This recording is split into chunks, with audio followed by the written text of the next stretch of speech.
College football lost one of its giants this week with the passing of 91-year-old Bobby Bowden. He'll always be connected with Florida State. He's also connected with this little gem as well. It's a home built in the late 1800s, sitting on 7.5 acres. Man, does it have a story to tell. Back in the day, hundreds of folks came to this beautiful home on Highway 11 here in Rising Fawn, Georgia.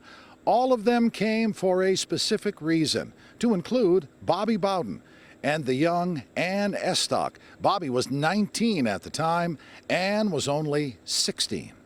On that April day back in 1949, Ann and Bobby almost certainly walked up these steps, walked inside, and took their marriage vows against their parents' wishes. That marriage lasted over 72 years. Darlene and Robin Rogers are the homeowners.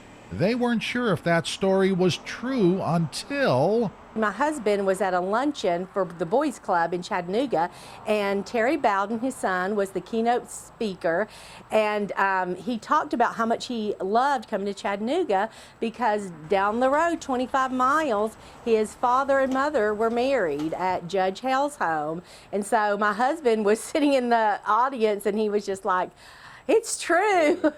The Bowdens weren't the only couple to walk up this hill. Roughly 17,000 came to this home to tie the knot when it was owned by Judge William Hale. They would often come unannounced at all hours of the night, honk the horn. The judge would marry them, either inside the little window nook or in front of the fireplace. It cost a few more bucks in front of the fire. Now you know why this home is referred to as the marrying man's house. Darlene and Robin have owned it for 30 years. Oh, the tales they've heard. People would stop by and say, "Oh, my parents got married here," or "my grandparents," and they would share, the great stories. And then they would even say that Judge Hale he was famous for saying after couples got married, "Now you got your honey and I've got my money."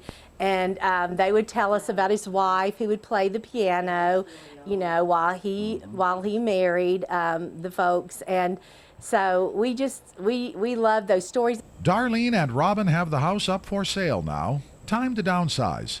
It's a bittersweet move, but they say it's a priority that it's sold to the right family. Folks who understand its history and love and connection to one of college football's all-time great coaches. From Rising Fawn, Dave Staley, News 12 Now. Team might not have but 30, 35 guys. That's all they needed because you played 11 guys both ways.